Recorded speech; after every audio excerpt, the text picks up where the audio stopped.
बिस्मिल्लाहिर्रहमानिर्रहीम।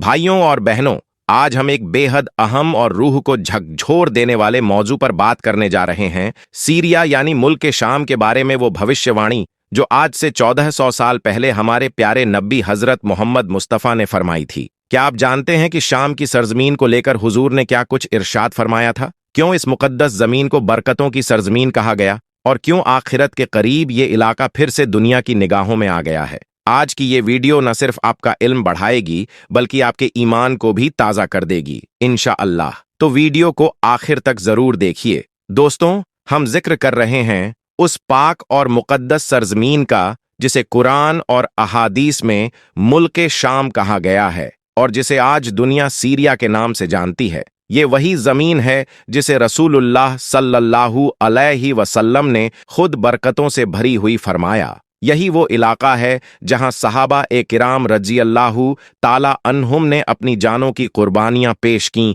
जहां इस्लाम की खुशबू आज भी हवाओं में महसूस होती है। और यही मुबारक धरती क़यामत से पहले आने वाली बड़ी बड़ी निशानियों और अहम वाक़यात की गवाह बनेगी। शाम यानी सीरिया इस्लाम में सिर्फ एक मुल्क नहीं बल्कि एक बरकतों वाला, नबियों की दुआओं और कदमों से रोशन इलाका है। कुरान करीम की सूरह बनी इसराइल और सूरह सबा में अल्लाह ताला फरमाता है, हमने उसके और उसके आसपास की जमीन को बरकत बख्शी। ये वही सरजमीन है जहां हजरत इब्राहीम अलैहिस्सलाम, हजरत मूसा अलैहिस्सलाम, हजरत ईसा अलैहिस्सलाम और बहुत से दीगर अंबिया ए किराम अलैहिमुस्सलाम ने दावत ए हक दी। हजरत जकरिया और हजरत याहिया अलैहिस्सलाम की मुबारक जिंदगी भी इसी जमीन से वाबस्ता रही। रसूलुल्लाह ने दुआ की, या अल्लाह हमारे शाम में और हमारे यमन में बरकत अता फरमा। एक और हदीस पाक में फरमाया, जब जमाना फितनों से भर जाए तो शाम की तरफ रुख करो,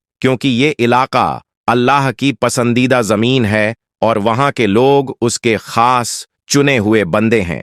दोस्तों, वो द्वार आने वाला है, आखिरी जमाना, जिसमें मुल्क शाम यानी बरकतों भरी उस धरती से जुड़ी कई बड़ी निशानियां सामने आएंगी। यही तो वो सरजमीन है जहां दमिश्क की सफेद मीनार के पास हजरत ईसा अलैहिस्सलाम का नुज़ुल होगा। यही वो मुकाम होगा जहां दज्जाल का खात्मा किया जाएगा। और हाँ, गज़वा-ए हिंद का आगाज भी इसी मुकद्दस धरती से होगा। आखिरी दौर में मुसलमानों का सबसे मजबूत और महफूज किला भी मुल्क शाम की जमीन पर ही तामीर होगा। ये वही धरती है जहां सहाबा ए किराम रज़ियल्लाहु ताला अन्हुम ने अपने खून से इस्लाम का झंडा बुलंद किया। हजरत अबू उबैदा बिन जर्राह रज़ियल्लाहु ताला अन्हु, जिनके बारे में नबी ए करीम ने फरमाया था कि हर उम्मत का एक अमीन होता है और मेरी उम्मत का अमीन अबू उबैदा है, उनका मज़ार भी यहीं है। और फिर वो नाम सैयदना खालिद बिन वलीद रज़ियल्लाहु ताला अन्हु, इस्लाम के वो तलवार ए खुदा जिनके नाम से दुश्मनों की रूह कांपती थी, उनका आरामगाह भी इसी जमीन पर मौजूद है।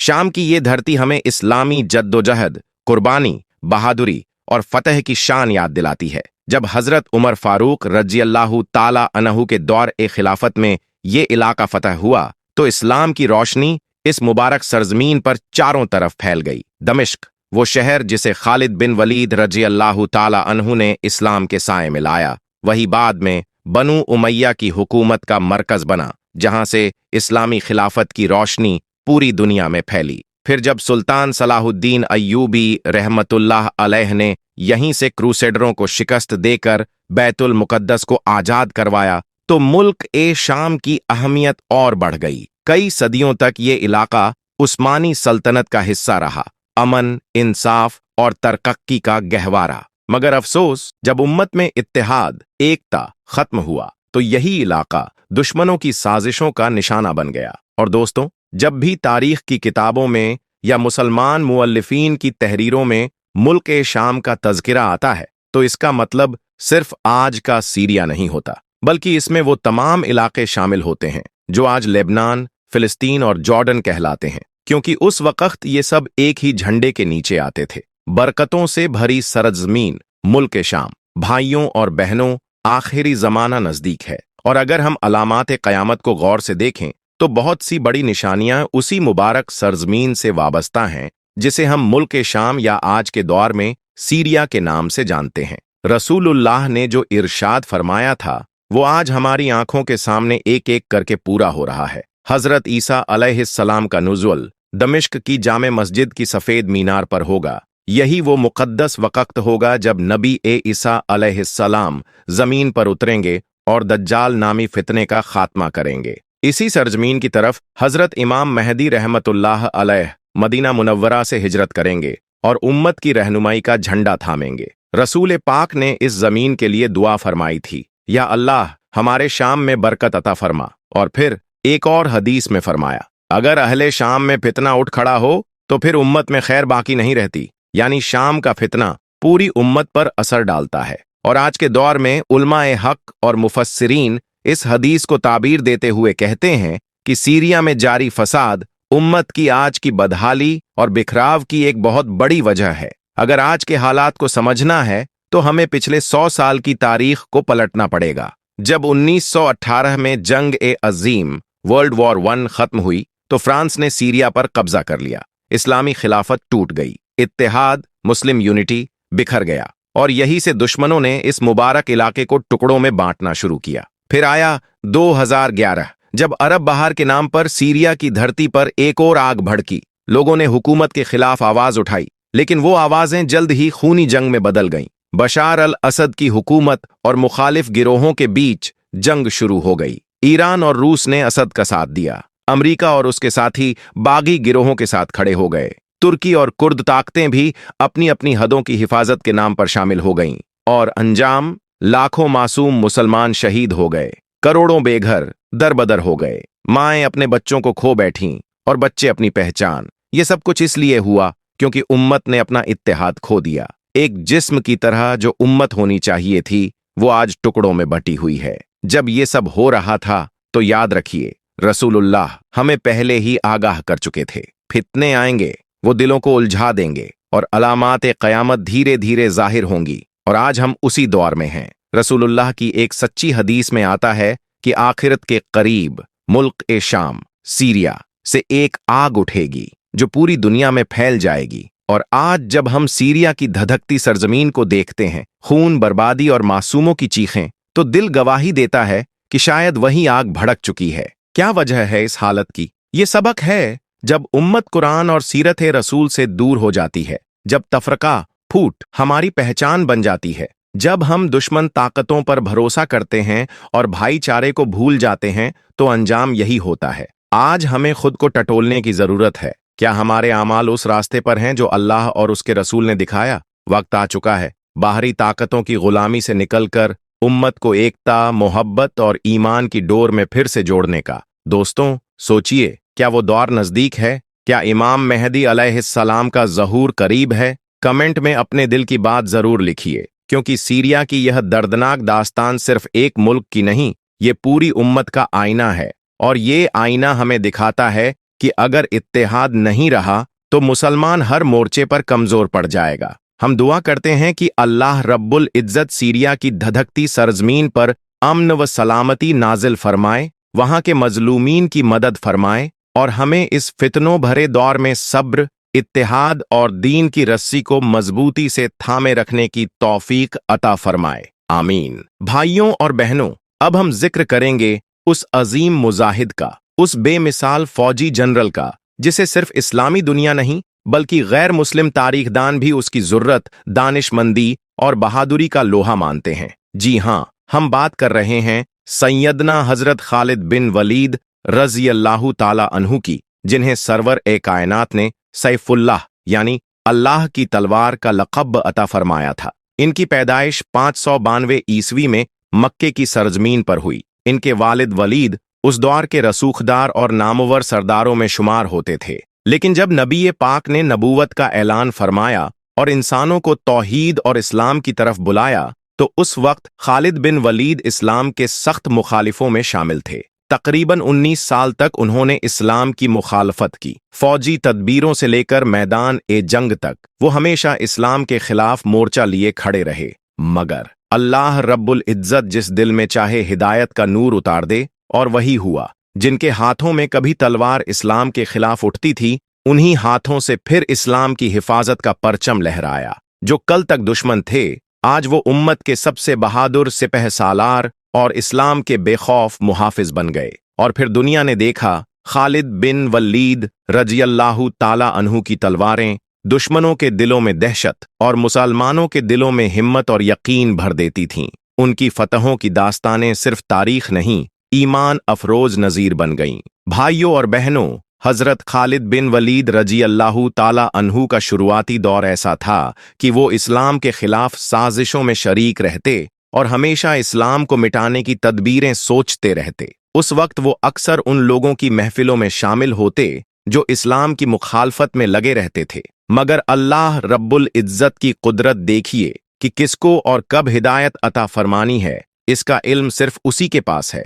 यही हालात खालिद बिन वलीद रज़ियल्लाहु ताला अन्हु के साथ भी हुए। उस दौर में जब भी मुसलमानों और कुफ्फार के दरमियान कोई जंग होती, अक्सर कुफ्फार की फौज की कमान खालिद बिन वलीद ही संभालते। वो जंग में माहिर थे और उनकी जंगी हिकमत ए अमली का लोहा दुश्मन भी मानते थे। यकीनन आपने जंग-ए-उहुद का वह वाकया सुना होगा जब नबी पाक सल्लल्लाहु अलैहि वसल्लम ने सहाबा किराम को एक दर्रा घाटी पर तैनात कर दिया था और ताकीद फरमाई थी कि चाहे जंग का रुख कुछ भी हो जाए, वो अपनी जगह छोड़कर ना जाएं ताकि कुफ्फार पीछे से हमला न कर सकें। जंग में मुसलमान कम तादाद में होने के बावजूद अल्लाह की मदद से फतह हासिल कर रहे थे, मगर अल्लाह की मर्जी कुछ और थी। जब मुसलमानों ने कुफ्फार के माल ओ मता को जमा करना शुरू किया, उस दर्रे पर तैनात कुछ सहाबा यह समझकर नीचे उतर आए कि जंग खत्म हो चुकी है। यहीं से खालिद बिन वलीद, जो उस वक्त कुफ्फार के लश्कर में थे, अपनी जंगी हिकमत अमली के तहत चंद सवारों को लेकर उस दर्रे से मुसलमानों पर पीछे से हमला करने में कामयाब हो गए। उनका यह हमला इतना अचानक और ताकतवर था कि मुसलमानों की फतह हार में बदल गई और मैदान जंग का नक्शा बदल गया। खालिद बिन वलीद ने उस वक्त अपनी तलवार से कई मुसलमानों को शहादत के मुकाम तक पहुंचा दिया और कुफ्फार को दोबारा ताकत दे दी। यह सब उनकी जंगी सलाहियत और बहादुरी की वजह से हुआ। हालांकि उस वक्त वो इस्लाम के खिलाफ थे, लेकिन दोस्तों, सुलह-ए-हुदैबिया के बाद खालिद बिन वलीद के दिल में अजीब बेचैनी रहने लगी। इस बेचैनी की वजह इस्लाम की तेजी से फैलती हुई रोशनी थी। वो देखते थे कि अल्लाह का दीन हर रोज मजबूत होता जा रहा है और मुसलमान कम तादाद में होने के बावजूद बड़ी से बड़ी ताकत को शिकस्त दे रहे हैं। भाइयों और बहनों, हजरत खालिद बिन वलीद रज़ियल्लाहु ताला अन्हु के दिल में उस दौर में यह सवाल बार बार उठता कि आखिर क्यों कुफ्फार की फौजें बेहतरीन हथियारों और दिलेर सिपाहियों के बावजूद मुसलमानों के हाथों शिकस्त खा जाती हैं। वो सोचते रहते कि क्या वाकई मुसलमानों के साथ कोई गैबी मदद होती है? क्या वाकई हजरत मोहम्मद सल्लल्लाहु अलैहि वसल्लम अल्लाह के सच्चे रसूल हैं? इन्हीं सवालों में उलझे और बेचैन रहने लगे। इसी दौरान अल्लाह की रहमत से उनके बड़े भाई का एक खत उनके पास पहुंचा। उस खत में लिखा था, ए खालिद, कहाँ हो तुम? हजरत मोहम्मद सल्लल्लाहु अलैहि वसल्लम ने तुम्हारे बारे में पूछा है। मैं चाहता हूं कि तुम कुफ्र की तारीकियों को छोड़कर इस्लाम की रोशनी में दाखिल हो जाओ। इस खत ने उनके दिल पर ऐसा असर डाला कि उन्होंने देर किए बिना सीधा मदीना मुनव्वरा की तरफ रुख किया और नबी पाक सल्लल्लाहु अलैहि वसल्लम की बारगाह में हाजिर होकर कलिमा पढ़ा और इस्लाम कबूल कर लिया। यूं इस्लाम का वो दुश्मन जिसकी तलवार मुसलमानों पर भारी थी, अब वही अल्लाह की तलवार बन गया। इसके बाद एक अहम वाकया यह भी है कि हदीस की किताबों में आता है कि रसूलुल्लाह सल्लल्लाहु अलैहि वसल्लम ने सीरिया, जो उस वक्त मुल्क ए शाम कहलाता था, की तरफ रोमन सल्तनत को इस्लाम का पैगाम देने के लिए एक कासिद भेजा, मगर रोमन सल्तनत ने अपने घमंड में आकर उस कासिद को शहीद कर दिया। उस दौर में यह एक अलामत होती थी कि अगर कोई हाकिम कासिद को कत्ल करे तो यह जंग का सीधा ऐलान माना जाता था। जब मुसलमानों के कासिद को शहीद किया गया तो हजरत मोहम्मद सल्लल्लाहु अलैहि वसल्लम ने मदीना मुनव्वरा से एक लश्कर तैयार फरमाया और उसका अमीर हजरत ज़ैद बिन हारिसा रज़ियल्लाहु ताला अन्हु को बनाया, जो नबी पाक सल्लल्लाहु अलैहि वसल्लम के मुंह बोले बेटे थे और जिनका नाम मुक़द्दस कुरान में भी आया है। रवाना करते वक्त आप सल्लल्लाहु अलैहि वसल्लम ने इरशाद फरमाया कि अगर ज़ैद हारिसा शहीद हो जाएं तो उनके बाद जाफर बिन अबी तालिब रज़ियल्लाहु ताला अन्हु को लश्कर का अमीर बना देना, और अगर वो भी शहीद हो जाएं तो अब्दुल्लाह बिन रवाहा रज़ियल्लाहु ताला अन्हु को अमीर बना देना, और अगर वो भी शहीद कर दिए जाएं तो फिर जिस पर तुम सबका इत्तेफाक हो उसे अमीर बना लेना। यह हिदायत देकर नबी पाक सल्लल्लाहु अलैहि वसल्लम ने लश्कर को सीरिया की तरफ रवाना फरमाया और खुद मदीना मुनव्वरा में मस्जिद नबवी में चंद सहाबा के साथ बैठकर जंग की खबरें लेने लगे। भाइयों और बहनों, उस वक्त सीरिया की सरजमीन पर घमासान जंग जारी थी और मदीना मुनव्वरा में नबी पाक सल्लल्लाहु अलैहि वसल्लम मस्जिद नबवी में बैठे हुए अपने मुबारक अशकों के साथ अपने सहाबा को सीरिया की जंग की खबरें बता रहे थे। आप सल्लल्लाहु अलैहि वसल्लम फरमा रहे थे, अब जैद बिन हारिसा रजी अल्लाहु ताला अन्हु शहीद कर दिए गए हैं और अब इस्लामी लश्कर का झंडा जाफर बिन अबी तालिब रजी अल्लाहु ताला अन्हु के हाथ में है। कुछ देर बाद आप सल्लल्लाहु अलैहि वसल्लम ने रोते हुए फरमाया, जाफर भी शहीद कर दिए गए और अब झंडा अब्दुल्लाह बिन रवाहा रजी अल्लाहु ताला अन्हु के हाथ में आ गया है। फिर आपने फरमाया, अब्दुल्लाह बिन रवाहा भी शहीद कर दिए गए। इसके बाद आप सल्लल्लाहु अलैहि वसल्लम ने खुशखबरी सुनाई कि मुसलमानों की सलाह से अब लश्कर की कमान हजरत खालिद बिन वलीद रजी अल्लाहु ताला अन्हु के हाथ में आ गई है। यही वह पहला मौका था जब हजरत खालिद बिन वलीद रजी अल्लाहु ताला अन्हु इस्लामी लश्कर के सिपहसालार बने। इससे पहले तो वो इस्लाम के खिलाफ काफिरों की फौज में रहते थे, मगर अब जब रोमन सल्तनत की फौज ने देखा कि सामने वहीं खालिद खड़ा है जो कभी मक्का के मुशरिकीन का सबसे बड़ा जंगजू था, तो उनकी हिम्मत टूटने लगी, क्योंकि अरब में दूर दूर तक खालिद बिन वलीद की बहादुरी और जंग की महारत का डंका बजता था और अब वही शेर इस्लाम की फौज में शामिल होकर अल्लाह के लिए तलवार चला रहा था। फिर अल्लाह ताला की मदद और हजरत खालिद बिन वलीद रजी अल्लाहु ताला अन्हु की हिकमत और बहादुरी से मुसलमानों ने इस जंग में फतह हासिल की। कहा जाता है कि इस जंग में खालिद बिन वलीद इतनी शिद्दत और हिम्मत से लड़े कि उनकी 9 तलवारें जंग के दौरान टूट गईं। सोचिए, एक एक तलवार किसी मर्द के हाथ से ही टूटती है और जिसकी 9 तलवारें टूट जाएं, उसने जंग में कितनी शिद्दत से लड़ाई लड़ी होगी। जब इस्लामी लश्कर फतह से हमकिनार हुआ और हजरत खालिद बिन वलीद की बहादुरी रंग लाई, तो मदीना में बैठे नबी पाक सल्लल्लाहु अलैहि वसल्लम ने खुशी से अपने सहाबा को बताया और ऐलान फरमाया कि आज से खालिद बिन वलीद का नाम सैफुल्लाह है। सैफुल्लाह का मतलब होता है अल्लाह की तलवार। और आप सल्लल्लाहु अलैहि वसल्लम ने फरमाया, अब इस्लामी लश्कर की कमान अल्लाह की तलवार के हाथ में है। भाइयों और बहनों, नबी पाक सल्लल्लाहु अलैहि वसल्लम ने अपने सहाबा को मुताह की जंग में फतह की खुशखबरी अता फरमाई थी, जो बाद में जंगे मुताह के नाम से जानी गई। और जब हजरत खालिद बिन वलीद रजी अल्लाहु ताला अन्हु का तज़किरा हो तो जंगे यमामा का जिक्र ना हो, यह मुमकिन ही नहीं। यह वही ऐतिहासिक जंग थी जब हुजूर सल्लल्लाहु अलैहि वसल्लम के पर्दा फरमाने के बाद एक शख्स ने झूठा नबूवत का दावा कर दिया था। उस झूठे का नाम मुसैलिमा कज़्ज़ाब था। यह जंग बेहद कठिन और संगीन थी, क्योंकि मुसलमानों के मुकाबले में एक बहुत बड़ी फौज खड़ी थी जिसकी तादाद 50 से 60 हजार के करीब थी। मगर उस वक्त मुसलमानों का काफिला कम होते हुए भी मजबूत था, क्योंकि उनके सिपह सालार हजरत खालिद बिन वलीद रजी अल्लाहु ताला अन्हु थे। हजरत खालिद ने अल्लाह ताला की मदद और अपनी जंगी तदबीरों से मुसैलिमा की फौज में ऐसी हैबत तारी कर दी कि वह लोग खौफ खाकर अपने किलों में छुपने पर मजबूर हो गए। हजरत खालिद ने उनके किलों का घेराव किया और आखिरकार मुसैलिमा कज़्ज़ाब को कत्ल कर दिया और यूं यह जंग मुसलमानों की फतह पर खत्म हुई। हजरत खालिद बिन वलीद रजी अल्लाहु ताला अन्हु खिलाफत सिद्दीक के पूरे दौर में इस्लामी लश्कर के सिपह सालार रहे। मगर जब जंगे यरमूक का वक्त आया, उस वक्त तक हजरत अबू बकर सिद्दीक रजी अल्लाहु ताला अन्हु का इंतकाल हो चुका था और हजरत उमर फारूक रजी अल्लाहु ताला अन्हु खलीफा बन चुके थे। उसी दौरान हजरत उमर फारूक रजी अल्लाहु ताला अन्हु ने हजरत खालिद बिन वलीद को सिपह सालारी के ओहदे से हटाकर उनकी जगह हजरत अब्बू उबैदा बिन जरदराह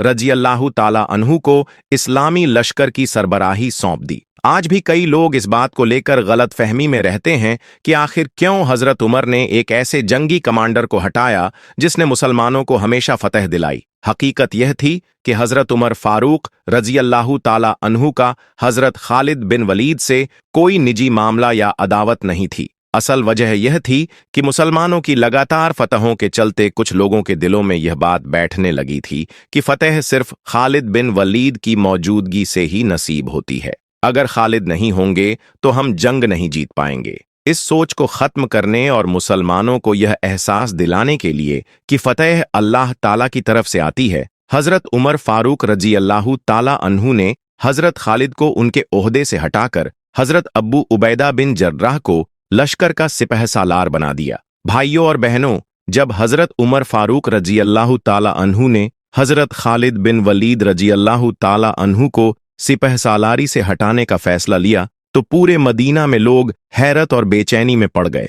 लोग आपस में कहने लगे, अरे उमर ने यह कैसे कर दिया? अब मुसलमानों का लश्कर इतनी बड़ी दुश्मन फौज के सामने कैसे टिक पाएगा? अगर हम हार गए तो इसका जिम्मेदार कौन होगा? मगर दोस्तों, अल्लाह ताला की मर्जी कुछ और ही थी। जंगे यरमूक में मुसलमानों ने बड़ी फतेह हासिल की। उस फतेह के बाद हजरत उमर फारूक रजी अल्लाह ताला अन्हु मस्जिद नबवी में तशरीफ लाए और लोगों को जमा करके खुतबा फरमाया। उन्होंने कहा, ऐ लोगो, मैं तुम्हारे दिलों से इस गलत सोच को निकालना चाहता था। क्या तुम्हें लगता है कि हमें जो भी फतेहें मिलती हैं वह खालिद की वजह से मिलती है? नहीं, बल्कि हमें फतेह खालिद के रब की मदद से मिलती है। कल को अगर खालिद नहीं रहेंगे तो क्या इस्लाम खत्म हो जाएगा? नहीं, इस्लाम तो हमेशा रहेगा, क्योंकि यह अल्लाह का दीन है और यह हमेशा कायम रहेगा। प्यारे दोस्तों, हजरत खालिद बिन वलीद रजी अल्लाह ताला अन्हु ने अपनी जिंदगी में करीब 200 से ज्यादा जंगें लड़ीं और वह दुनिया के पहले ऐसे सिपहसालार थे जिन्होंने कभी भी किसी जंग में शिकस्त नहीं खाई। यहां तक कि जब वह काफिरों की तरफ से जंगे उहद में मुसलमानों के खिलाफ लड़े तब भी फतेह उन्हें ही नसीब हुई थी। इस्लाम कबूल करने के बाद तकरीबन 7 से 8 साल तक वह लगातार अल्लाह की राह में जिहाद करते रहे और इस्लाम के दुश्मनों से लड़ते रहे। जिंदगी के आखिरी दिनों में जब बीमारी ने उन्हें कमजोर कर दिया, वह बिस्तर पर लेट गए। सहाबा किराम उनके इर्द गिर्द जमा हुए। उस वक्त हजरत खालिद बिन वलीद रजी अल्लाह ताला अन्हु की आंखों से आंसू जारी थे। सहाबा ने पूछा, ऐ खालिद, आप क्यों रो रहे हैं? हजरत खालिद ने फरमाया, मेरे जिस्म का कोई हिस्सा ऐसा नहीं बचा जिस पर तलवार या नेजे का घाव ना हो। मैंने अपनी जिंदगी में सैकड़ों जंगें लड़ी, लेकिन आज मैं बिस्तर पर ऐसे मर रहा हूं जैसे कोई बूढ़ा ऊंट मरता है। मेरी भी ख्वाहिश थी कि मैं अल्लाह की राह में शहीद हो जाऊं, मगर यह नसीब ना हो सका। इस पर वहां मौजूद सहाबा ने कहा, ऐ खालिद, यह कैसे मुमकिन था? क्योंकि नबी पाक सल्लल्लाहु अलैहि वसल्लम ने आपको सैफुल्लाह यानी अल्लाह की तलवार का लक़ब दिया था। अगर आप किसी जंग में शहीद होते तो लोग कहते कि देखो, अल्लाह की तलवार टूट गई। लेकिन वह नहीं जानते थे कि जब अल्लाह रब्बुल आलमीन किसी को अपनी तलवार बना देता है तो फिर यह नामुमकिन हो जाता है कि कोई उसे कत्ल कर सके, क्योंकि वह तलवार अब किसी इंसान की नहीं बल्कि अल्लाह की होती है और अल्लाह की तलवार को कोई तोड़ नहीं सकता।